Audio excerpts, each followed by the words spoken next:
الحمد لله وكفى وسلام على عباده الذين اصطفى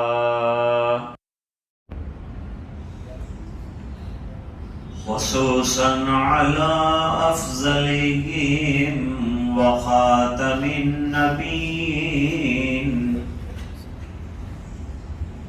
محمد الأمين وعلى آله وصحبه أجمعين.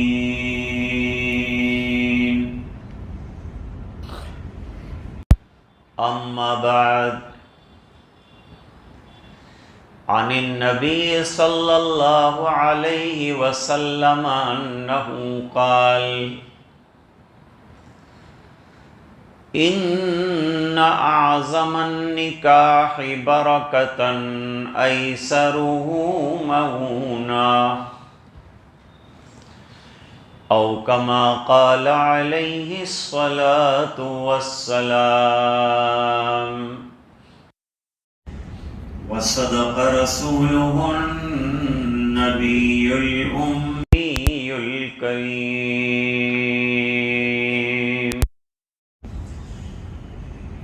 اللهم على سيدنا محمد وعلى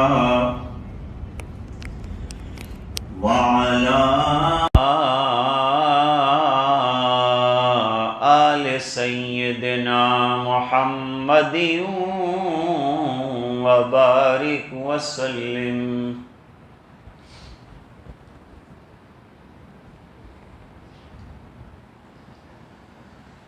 بہت عرصے سے پڑوس کی اس مسجد میں آپ سے گفتگو کا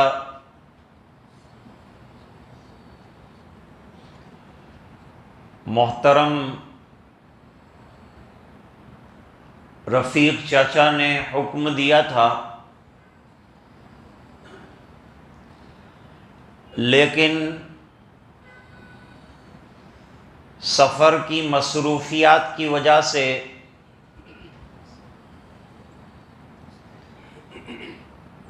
یہ حکم پورا نہیں ہو سکا تھا.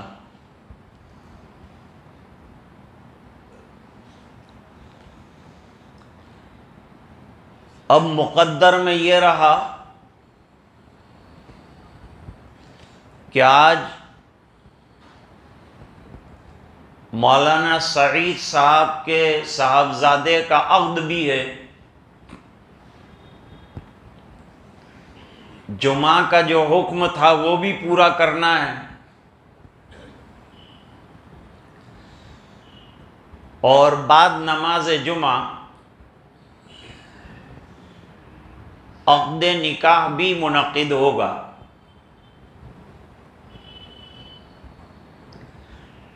تو اللہ تعالیٰ نے ایک موقع آپ سے گفتگو کا دے دیا اور حاضر خدمت ہوا.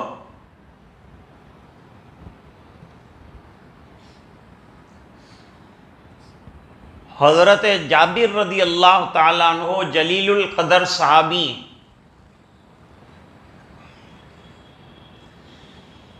93 یا 94 سال کی عمر پائی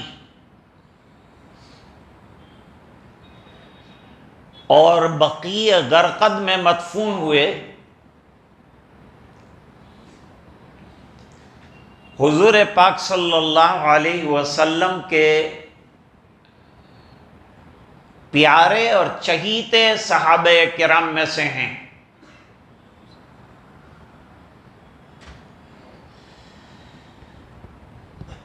یہ اور ان کے والد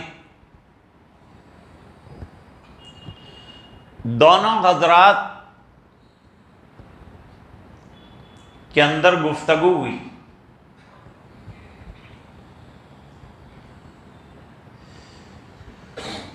باپ کہتا تھا کہ احد میں جاؤں بیٹا کہتا تھا میں محروم نہ رہوں، بلکہ حضرت جابر نے کہا ابا جان آپ گھر سنبھالیں، اتنی بیٹیاں ہیں، گھر آباد ہے، آپ کی ذمہ داریاں بھی ہے، آپ کی طرف سے میں چلا جاتا ہوں اور جا کر میدان میں شامل ہو جاتا ہوں، اگر اللہ نے مقدر میں رکھا ہوگا تو جام شہادت نوش کروں گا، ورنہ واپس آ جاؤں۔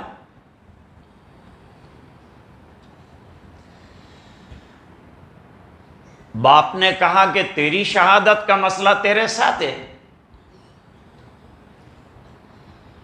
لیکن میں بھی تو جام شہادت نوش کرنا چاہتا ہوں، اس تمنا سے اور اس سعادت سے میں کیوں محروم رہوں؟ میں بھی شہادت کا جام پینا چاہتا ہوں۔ حضور پاک صلی اللہ علیہ وسلم کے دربار میں مسئلہ گیا، آپ صلی اللہ علیہ وسلم نے دونوں حضرات کو اجازت دے دی، دونوں حضرات جاؤ، جس کے سر یہ صحرا لکھا ہوگا بند جائے گا۔ صحابہ کرام نکلتے تھے تو شہادت کی تمنا لے کر نکلتے تھے،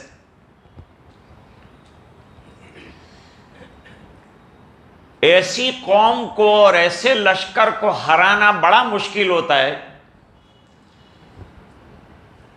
جو واپس نہ آنے کے ارادے سے لڑ رہا ہو، اور جو جان بچانے کی بنیاد پر لڑ رہا ہو اس کو ہرانا آسان ہے، اور جہاں سپاری کے لیے لڑ رہا ہو اس کو ہرانا مشکل ہے، اس کو شکست دینا مشکل ہے۔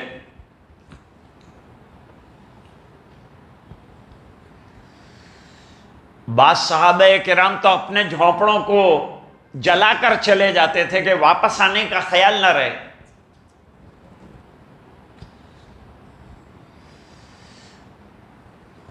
جب مسلمانوں کا قافلہ اسپین پہنچا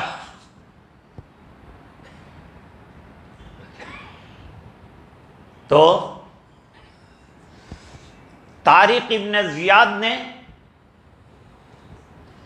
سمندر سے پار اترنے کے بعد کشتیوں کو جلا دیا کہ واپس جانے کا خیال نہ رہے، اب لڑنا ہے مرنا ہے جو کرنا ہے یہیں کرنا ہے۔ پھر 800 سال مسلمانوں نے وہاں حکومت کی،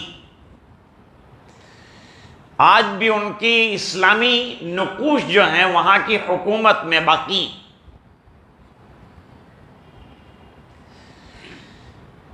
اب تقدیر کی بات تھی کہ حضرت جابر رضی اللہ تعالی عنہ کے والد صاحب شہید ہو گئے، اور حضرت جابر رضی اللہ تعالی عنہ غازی بنے۔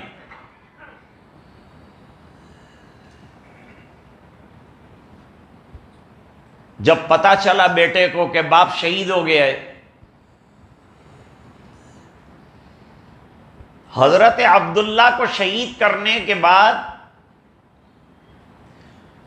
ان کی ناک کاٹی گئی، کان کاٹے گئے، اپنی بڑاس نکالنے کے لیے، جیسے کہ آج کل قرآن جلایا جا رہا ہے، بڑاس نکال رہے ہیں اپنی، قرآن کو مٹانے کے سلسلے میں، لیکن قرآن مٹنے کی چیز نہیں کیونکہ سینوں میں ہے، تو اسے مٹایا نہیں جا سکتا۔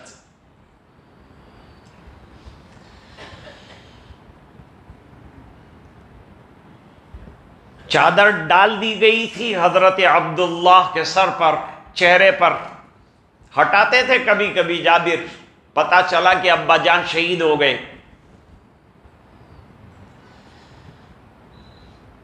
روتے تھے۔ حضور پاک صلی اللہ علیہ وسلم تشریف لائے،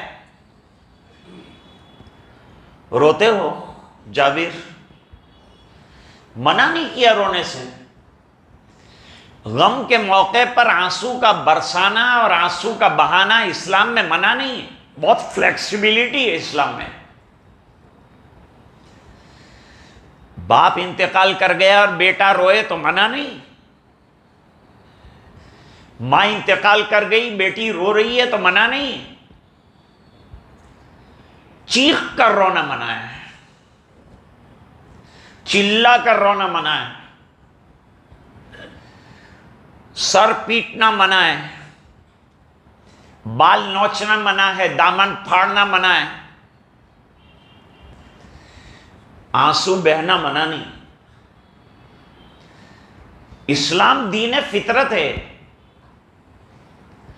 جو چیز نیچرلی اگر انسان کے اندر پائی جاتی ہے اس کو ختم نہیں کرتا اسلام، اس نیچر کو باقی رکھا ہے، برقرار رکھا ہے۔ رو رہے ہو جابر جی، کیا اس پر رو رہے ہو کہ تمہارا باپ شہید ہو گیا؟ فرما نہیں، شہادت پر تو خوش ہوں، تو پھر کیوں رو رہے ہو؟ فرما اس بات پر رو رہا ہوں سرکار کہ ابا جان چلے گئے، میں چھوٹا ہوں، گھر میں 6 بہنیں اور دنیا بھر کا قرضہ چھوڑ کر ابا دنیا سے گئے۔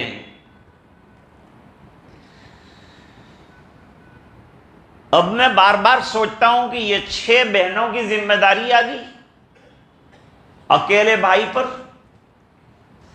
بہنوں کی ذمہ داری نبھانا یہ بھی بڑا اسلامی فریضہ ہے، اور ان کا اچھا خیال رکھنا یہ بھی اخلاقی فریضہ ہے۔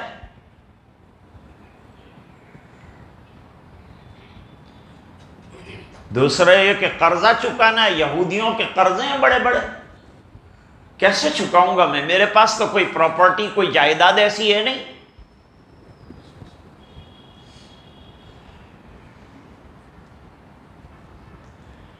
حضور پاک صلی اللہ علیہ وسلم نے فرمایا جابر تمہارے ابا جان کی لاش اٹھائی نہیں گئی اس میدان سے، جب تک رہی لاش فرشتے اس کے اوپر سایہ فگن تھے۔ اور ابن ماجہ میں تو بڑی لمبی روایت ذکر کی ہے، لیکن اس میں کلام ہے اس لیے اس پر گفتگو نہیں کرتا، ورنہ وہ بھی روایت جابر ابن عبداللہ رضی اللہ تعالیٰ عنہ کے والد صاحب حضرت عبداللہ کے لیے۔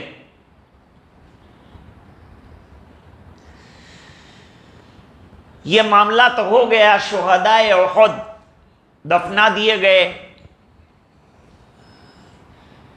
دفنانے بھی سرکار نے لحاظ فرمایا۔ کیا لحاظ؟ لحاظ یہ فرمایا نبی کریم صلی اللہ علیہ وسلم نے کہ جس کو زیادہ قرآن کریم یاد ہے، ایک قبر میں 2 مردے لٹائے گئے، بیچ میں آڑ بنا دی جاتی تھی، کیونکہ 70 لوگوں کی قبریں کھودنی، قبریں بھی کھودنا، اس میں لٹانا بھی، تو ایک میں 2 کو لٹاتے تھے۔ جس کو قرآن کریم زیادہ یاد ہو اس کو مقدم فرماتے تھے۔ اس سے قرآن کریم کے حاملین اور حافظین کا درجہ کتنا اونچا اور عالی ہے اس کا اندازہ لگایا جا سکتا ہے۔ آگے رمضان المبارک کا مہینہ آ رہا ہے، رمضانی حافظ پہلے سے تیار ہوں، پورا سال دور سناؤ، تاکہ رمضان آپ کے لیے غیر رمضان اور رمضان میں فرق نہ رہے۔ چاند دیکھ کے مت دوڑو، قرآن لے کر پہلے سے تیار رہو، جیسے ہی خبر آئی فوراً ریڈی ہو جاؤ کہ چلو سنانا ہے۔ پورا سال قرآن کریم کا دور کرتے رہو، اور قرآن کریم یاد رہے اس کے لیے جانتے ہو کیا کرنا چاہیے؟ سورہ بقرہ کی چند آیتیں روزانہ تلاوت کیا کرو تو قرآن یاد رہے گا، بھول نہیں جاؤ گے۔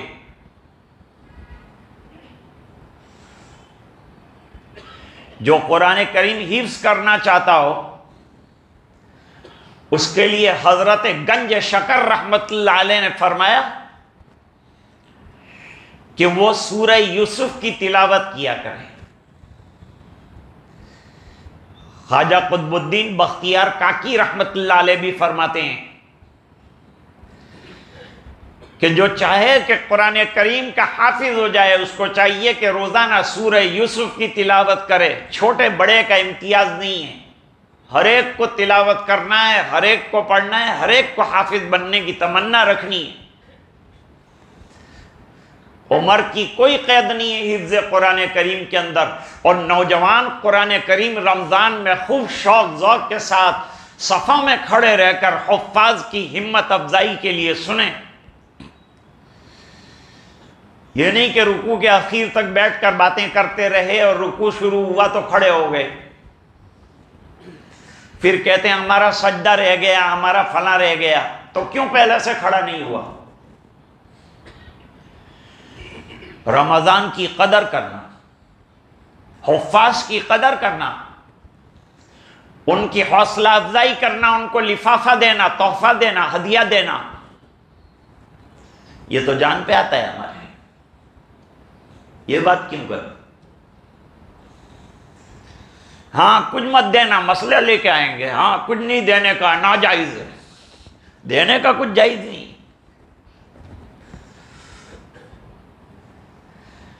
ارے بھائی حفاظ کی قدر کرو۔ آج جب دنیا قرآن جلا رہی ہے، جب ان کے سینوں میں قرآن محفوظ ہے، تو کتنی قدر کرنی چاہیے ان کو۔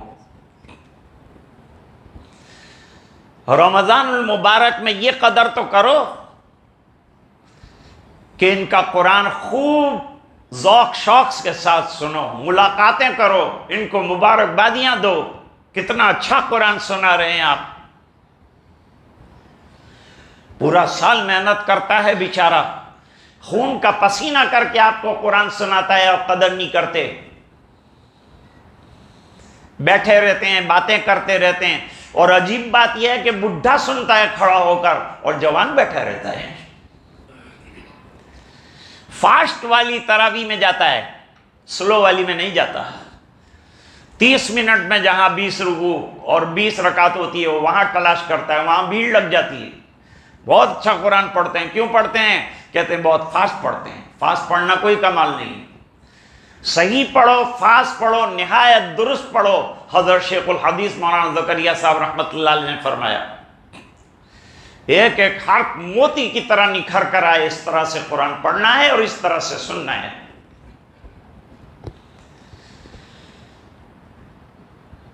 حضرت جابر اب سوچ رہے ہیں کہ یہ 6 بہنیں ہیں، ان کی نگہداشت کرنا، ان کی پرورش کرنا اس کے لیے ظاہری بات ہے کہ بہت سے امور میں تو میں نہیں کر پاؤں گا، کیونکہ نہلانا ہے، دہلانا ہے، کنگھی کرنا ہے، تو میں کیسے کر پاؤں گا؟ تو ایک دن غور کرنے کے بعد شادی کر لی، پھر جنگ میں شامل ہوئے۔ جنگ میں شامل ہونے کے بعد جب جنگ ختم ہو گئی، جناب رسول اللہ صلی اللہ علیہ وسلم کی خدمت میں حاضر ہوئے۔ جنگ سے پہلے گھر جانے کی چھٹی لینا، درس کے درمیان چھٹی لینا، امتحان سے پہلے چھٹی لینا اچھا نہیں، ٹائم ہے۔ جب جنگ ختم ہو گئی، اب کچھ کام نہیں ہے، تو اب اجازت لے سکتے ہیں چیف کمانڈر سے، سرکار چیف کمانڈر ہیں، سرکار میں گھر جا سکتا ہوں؟ کیوں؟ کیا وجہ ہے؟ ابھی تو سب صحابہ کرام موجود ہیں، آپ کیوں جلدی جانا چاہتے ہیں؟ سرکار میں نے شادی کر لی۔ اچھا شادی بھی کر لی؟ ہم ہوتے تو شکوہ کرتے، دین میرے ہاتھ پہ قبول کیا، صحابی میرا کہلاتا ہے، اور مجھے بتاتا بھی نہیں اور شادی کر لیا چپکے سے۔ لیکن سرکار تو دنیا کے لیے نمونہ بن کے آئے۔ آپ صلی اللہ علیہ وسلم ناراض نہیں ہوئے، آپ نے تو الٹا دوسرا سوال کیا کہ شادی کر لی تو بہت اچھا کیا تو نے، بھائی بہت سے گناہوں سے بچ جائے گا۔ لیکن لڑکی کیسی لایا؟ کنواری یا تجربہ کار؟ کنواری ہوتی تو اچھا ہوتا. اس کی وجوہات حدیث میں بیان کروں کہ حضور کنواری لاتا، لیکن کچھ وجہ تھی جس کی وجہ سے کنواری نہیں لا سکتا. کیا وجہ ہے؟ کہ وجہ یہ تھی سرکار کہ میری 9 بہنیں ہیں، 3 کی تو شادی ہو گئی اور 6 گھر میں ہیں. ابا جان چلے گئے، قرضہ بہت چھوڑ گئے. بہنوں کی نگہداشت کرنا، نگرانی کرنا، ان کی پرورش کا بڑا ذمہ داری تھی. اب اگر بالکل نئی نویلی دلہن کنواری آئے گی تو وہ بننے ٹھننے میں سے اس کو فرصت کہاں ہے کہ وہ میری بہنوں کا خیال رکھے گی؟ وہ تو اپنے بننے سنورنے میں رہے گی. لیکن اگر شوہر دیدہ اور تجربہ کار اور عمر رسیدہ رہی تو وہ ذرا ٹھریل ہوگی. بدعتی لوگ ہم کو کہتے ہیں کہ یہ پھریلے ہیں. ٹھیک ہے، ہم پھریلے ہیں، تم ٹھریلے ہیں.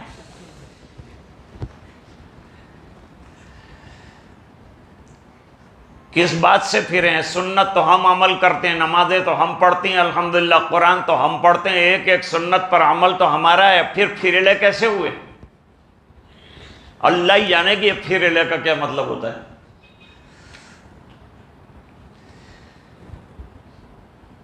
اس لیے حضور میں نے تجربہ کار عورت کا انتخاب کیا. شادی شدہ طلاق ہو گئی ہوگی ایسی عورت کا انتخاب کیا جو دنیا دیکھ چکی ہے، میری بہنوں کی پرورش کرنے کے لائق ہے.